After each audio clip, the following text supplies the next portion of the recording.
This is the CBS Evening News. Dan Rather reporting. Good evening.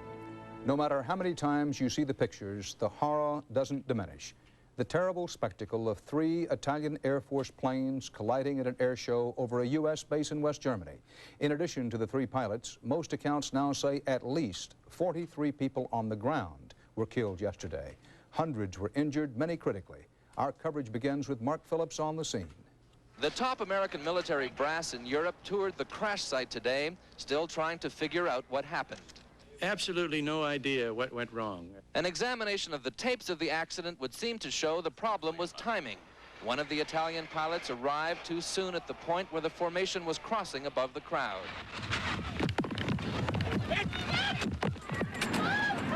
But the final verdict will come at the end of the investigation. There were a lot of people crying, a lot of people running, a lot of people screaming. They were trying to get away from it. Charles Daughtry took a dramatic snapshot of the moment of impact. There is confusion as well over the casualty figures. Hundreds of injured are being treated in 21 different hospitals.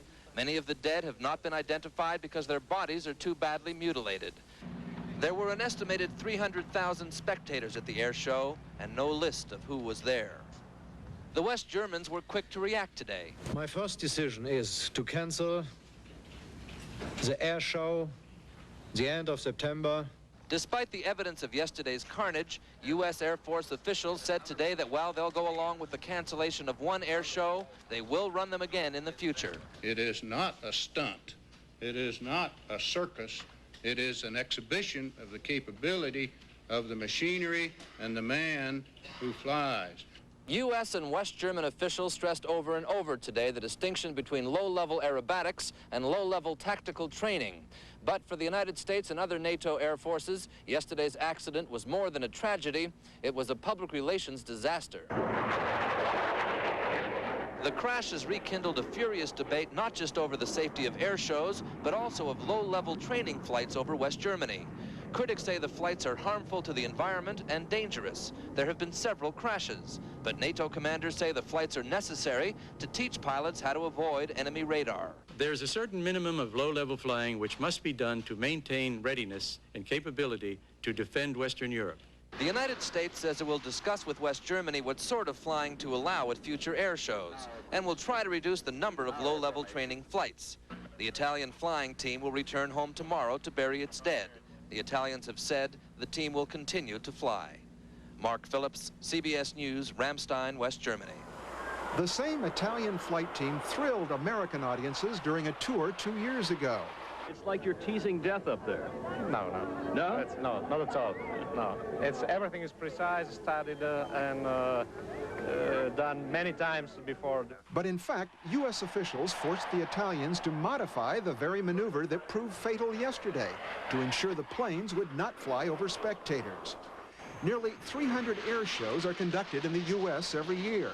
They've had their fatal accidents, at least 12 in the last 5 years, but the Federal Aviation Administration says it can find no record of any involving spectator deaths going back 3 decades. There are more people killed in accidents walking across the street in New York City than are killed in an air show.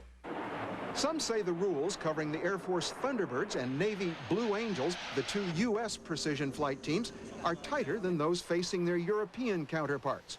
No aerobatics less than 1,500 feet from spectators, for instance. There is nothing hocus pocus, showbiz about those maneuvers. They're standard military maneuvers. But there are still risks. 42 pilots have died since the 2 U.S. teams were formed in the years after World War II to promote goodwill and recruit pilots. During a practice in 1982, 4 Thunderbird pilots died in a single incident. Each new crash raises old questions. We have to always measure the cost versus the benefit, and in this case, the cost in lives may be greater than the benefit we can hope to achieve. Though many say a disaster similar to yesterday's is unlikely in this country, it is bound to have a psychological effect. Well, I think it will tighten up the limitations and requirements on the people who participate, sure. Late today, federal officials announced they have no plans to cancel any air shows in the U.S. I see no reason we should discontinue it. I think it's a way of life, and it's our way of introducing the public to aviation. In fact, it could be a bumper year for North American air shows, with crowds totaling 18 million expected. David Dell, CBS News, Los Angeles. In sight of home after a 6-month deployment, the nuclear supercarrier Eisenhower ran into an anchored Spanish freighter in Norfolk Harbor today. No injuries on either ship, minor damage, the Eisenhower suffering a 100-foot dent. Details of exactly why and how the big carrier hit an anchored ship are not yet clear. At a test range southeast of Moscow, a ball of flame marked destruction of 3 medium-range Soviet SS-20 missiles. The Soviet Union has pledged to destroy 600 SS-20s under terms of the new arms treaty with the United States. Proponents of that treaty see the destruction as progress. Opponents still object to what they call the high price of the trade-off and worry about verification. A Soviet rocket blasted 3 men into space today. Joining a veteran cosmonaut aboard the Soyuz capsule are a pilot in the Soviet-run Afghan Air Force and a physician. The physician will examine 2 cosmonauts who've been in the already orbiting Soviet space station since last December.